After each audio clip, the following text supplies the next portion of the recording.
নমস্কার বন্ধুরা, সুকুমারের রান্নাঘরে আপনাদের সকলকে অনেক অনেক ওয়েলকাম। আজ আমি শেয়ার করব সুগন্ধি চিতই পিঠার রেসিপি। সুগন্ধি চিতই পিঠা তৈরি করার জন্য সবার প্রথমে আমার লাগবে এখানে গোবিন্দভোগ চাল। আমি 1 কাপ গোবিন্দভোগ চাল নিয়ে নিয়েছি।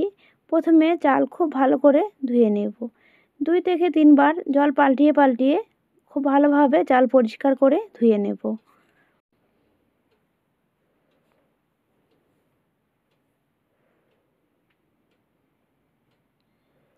চাল খুব ভালোভাবে ধোয়া হয়ে গেছে, জলটা একদম পরিষ্কার হয়ে গেছে। এবার জল শুদ্ধ একটা কড়াইয়ের মধ্যে দিয়ে দেব।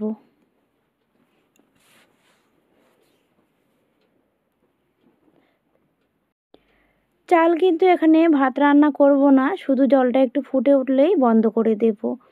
চাল ভিজানো ঝামেলা ছাড়াই কিন্তু এইভাবে আপনারা পিঠে খুব সহজেই তৈরি করে নিতে পারেন। দেখুন জলটা কিন্তু গরম হয়ে গেছে।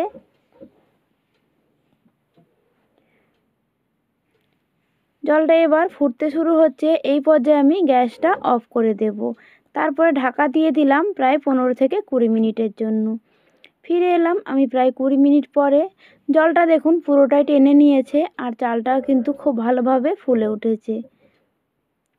এখানে কিন্তু চাল 5-6 ঘন্টা ভিজিয়ে রাখার কোনো দরকার নেই।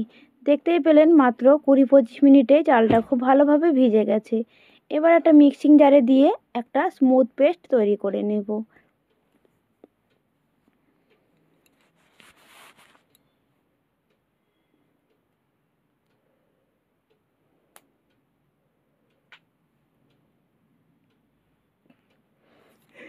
মিক্সি জারে চাল দিয়ে দিলাম। এবার দেব নুন, স্বাদ মতো নুন দিয়ে দেব। আর দেব এর মধ্যে আমি সুজি। চিতই পিঠা খুব বেশি সফট করার জন্য আমি এখানে 2 চামচ পরিমাণে সুজি দিয়ে দেব। এর মধ্যে অল্প পরিমাণে জল দিয়ে দিলাম। এবার একটা স্মুথ পেস্ট তৈরি করে নেব।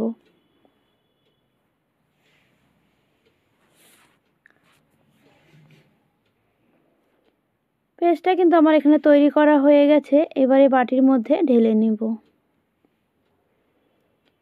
অল্প একটু জল দিয়ে দিলাম মিক্সি জারটা ধুয়ে, আর বেশি জল দেব না। ব্যাটারটা কিন্তু আমার একদম রেডি হয়ে গেছে। এবার 3-4 মিনিট টাইম লাগিয়ে খুব ভালোভাবে একটু ফেটিয়ে নেব।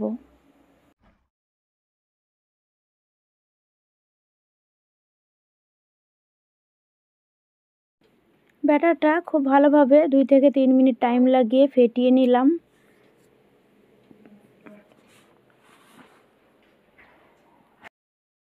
ব্যাটারের ঘনত্বটা আপনারা দেখে বুঝতেই পারলেন। আমি হাতার পেছনে একটা দাগ দিয়ে আপনাদের দেখিয়ে দিচ্ছি ঠিক কেমন হয়েছে ব্যাটার।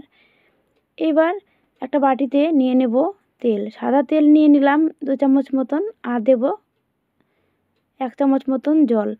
তেল আর জল কিন্তু মিশবে না, তাও আমি যতটা পারবো মিশিয়ে নেব। তেল জল মিশানো হয়ে গেছে। গ্যাসে একটা কড়াই চাপিয়ে দিয়েছি। কড়াইটা কিন্তু সবার প্রথমে খুব ভালোভাবে গরম করে নিতে হবে। কড়াইটা খুব ভালো করে গরম করে নিয়েছি। এবার তেল আর জল যে মিশিয়ে রেখেছিলাম ওইটা কড়াইয়ের মধ্যে ব্রাশ করে দিলাম। আপনারা দেখে বুঝতেই পারলেন তেল আর জলটা যখন ব্রাশ করছিলাম কড়াইটা ঠিক কতটা পরিমাণে গরম হয়েছিল। এবার কড়াইটা কিন্তু ঠান্ডা করে নিয়েছি। এত গরম অবস্থায় দিলে পিঠাটা পুড়ে যাবে। ঠান্ডা করার পরে দেখুন গ্যাসের আঁচটা কমিয়ে দিয়ে একটা পিঠা আমি প্রথমে দিয়ে দিলাম। যে কোনো বাটি বা হাতার সাহায্যে এক মাপের দিলে সবগুলো পিঠা কিন্তু একই মাপের হবে।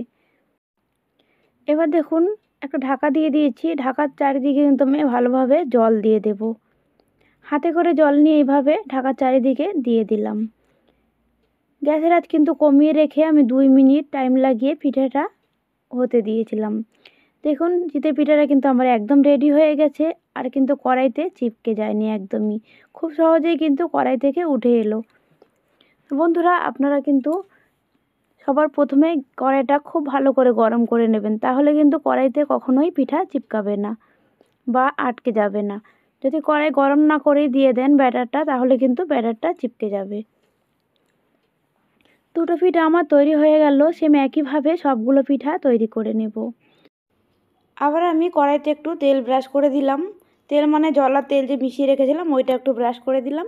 এবার টিস্যু পেপার দিয়ে খুব ভালোভাবে কড়াইটা মুছে নেব।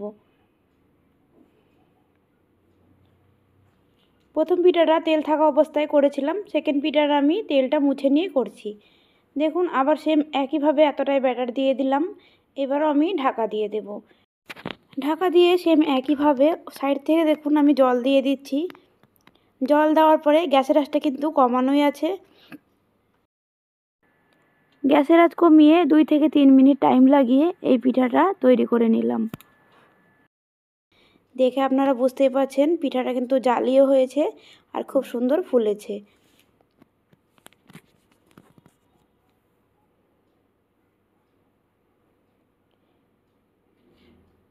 বাকি সব পিঠাগুলো মিশে একইভাবে তৈরি করে নিচ্ছি।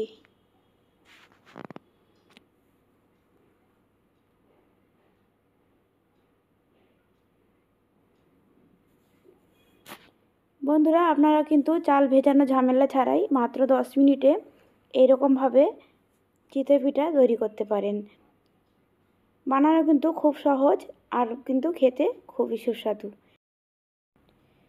এই চিতই পিঠার স্বাদ ও সুগন্ধ পেতে আপনারা কিন্তু চেষ্টা করবেন গোবিন্দভোগ চাল দিয়ে পিঠাটা তৈরি করার। তাহলে কিন্তু যেমন গন্ধ সুন্দর তেমন কিন্তু খেতেও খুব সুস্বাদু হবে। দেখতে দেখতে সবগুলো পিঠে কিন্তু আমি এখানে তৈরি করে নিয়েছি।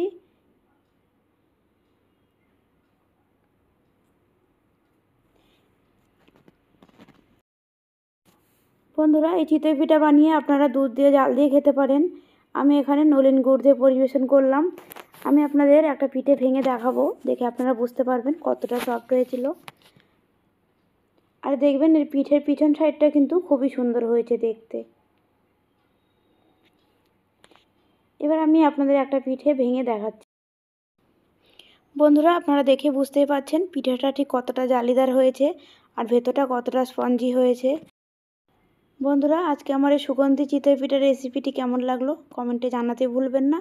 আর আপনারা বাড়িতে এভাবে তৈরি করে খাবেন, আশা করছি আপনাদেরও ভালো লাগবে। আজকের জন্য এটুকুই, আবার আসবো অন্য কোনো দিন অন্য কোনো রেসিপি নিয়ে।